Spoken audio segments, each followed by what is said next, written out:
Welcome to our Zoom lessons on the writings of the Apostle Paul. My name is Jamie Knapp, and in this lesson, we will look at 1 Timothy. Let's begin by sharing the screen and looking at the PowerPoint slides and reminding ourselves of where we have been. We began by looking at 1 Thessalonians and 2 Thessalonians, and then Galatians, and then 1 and 2 Corinthians, Romans. Then we looked at the prison epistles, Ephesians, Colossians, Philemon, and Philippians.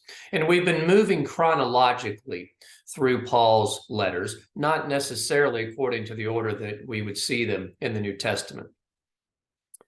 Now we want to look at the final three letters, beginning with 1 Timothy. And these are known as pastoral epistles, written between 65 AD and 67 AD.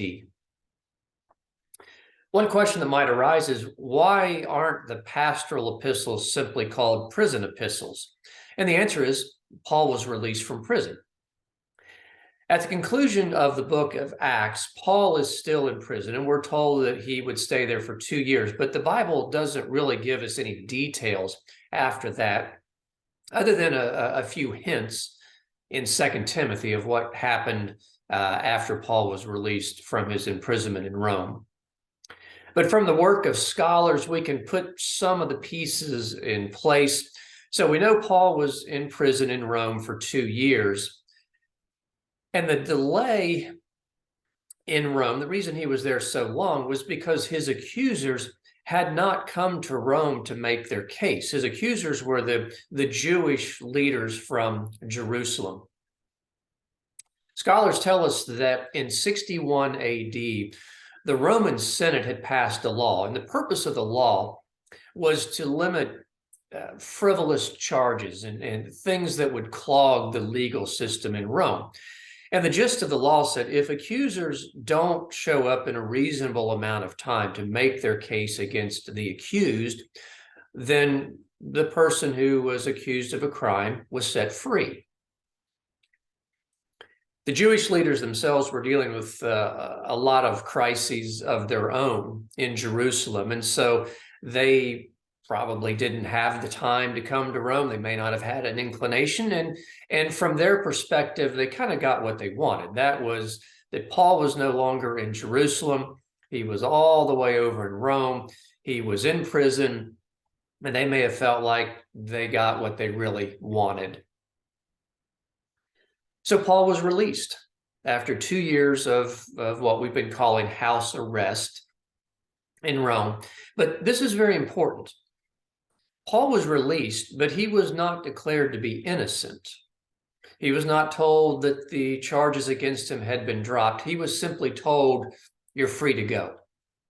And so he still had on his record a charge of disrupting public order or disturbing the peace. And to the Romans, that was a very, very important charge because they had a very large empire. And while they had a very large army, there simply were not enough soldiers to regulate behavior in the entire Roman Empire. So at the slightest hint that there was disorder happening, the Romans clamped down very, very hard on the individual or individuals who were considered to be responsible for that happening. So Paul still had a charge on his record of disrupting public order. Well, once Paul was released from his Roman imprisonment, those who believe that he went to Spain from Rome, this would have been the time period in which that probably happened, because he was in Rome, which was as close as he had ever been to Spain. And so it would make sense that if he did go to Spain to preach, that it would have happened during that period of time. A more likely scenario, though, is that Paul returned to some places where he had already been, Ephesus, Macedonia, and that he also went to the island of Crete. So let's stop for just a second here and let's share a different screen. And let's get our geographic bearings. Here's Jerusalem down in the corner. Here's Rome. And this map does not show Spain, but Spain would be to the left of Rome off of the screen. And so it certainly is possible that Paul left Rome and went to Spain to preach and to plant churches there. The more likely scenario, though, is that he came back to Ephesus along with Timothy, that he worked with the church there, and then he left Timothy in Ephesus. That Paul and Titus then came down to this island of Crete, worked with the church there, and then Paul left Titus on the island of Crete, and then Paul came back into this area. And Paul would eventually be arrested again in Macedonia. So from Rome, a more likely scenario is came to Ephesus, left Timothy there, went to Crete, left Titus there, and then came back to Macedonia. All right, let's get back to the PowerPoint slides.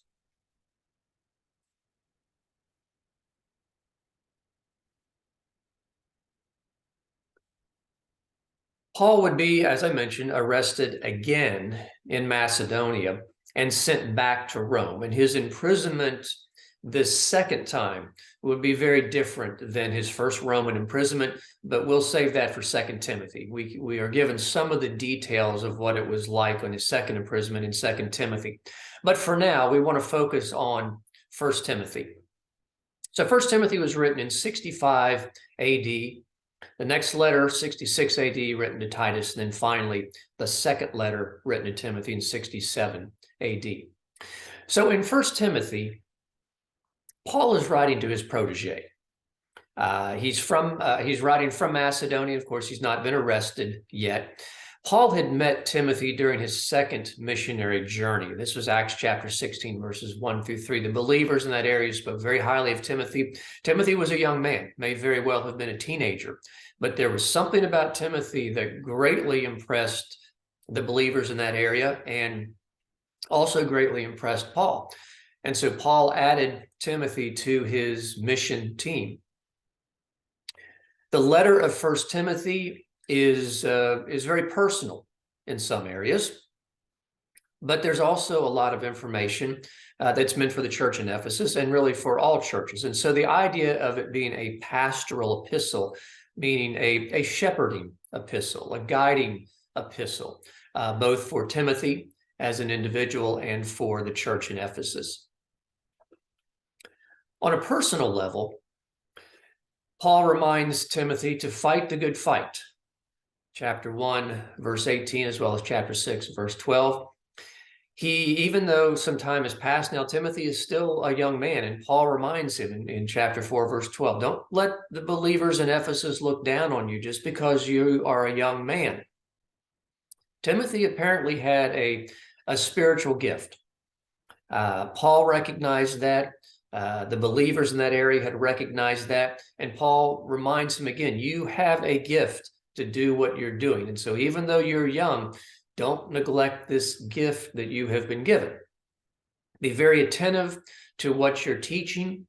Be sure that you are sharing the true gospel and not in any way adding to it or taking away from it. And then in a very, very personal bit of information, he says to Timothy, I know you get sick a lot, and I know you've got stomach issues, and so you need to not just drink water, but drink some wine as well, and that will help your stomach, and that will help some of your other illnesses as well. At a church level, and again, this was directed to the church in Ephesus, but really it's applicable to churches from that time until the 21st century and beyond. In chapter 2, verses 1 through 2, Paul talks about public prayer. 1 Timothy chapter 3, as well as chapter 5, talks about elders and the qualifications to be an elder. Chapter 3, verses 8 through 13, focuses on the qualifications of a deacon. In chapter 5, there's a focus on taking care of widows, those who are in the church, who are true widows, and what the church's role is in providing assistance to them. And finally, in chapter 6, Paul talks about wealth. Apparently, there were some Christians in Ephesus, in the church there, who were quite wealthy. And Paul reminds them through Timothy of how they are to use their wealth. So that's our introduction to 1 Timothy, the first of the pastoral epistles. It's a short letter, 6 chapters. It can be read in easily in 2 settings, perhaps even in one. And I hope you'll take some time this week to read through it. In our next lesson, we'll continue to focus on the pastoral epistles, and we'll look at the letter that Paul wrote to Titus. I hope you can join us.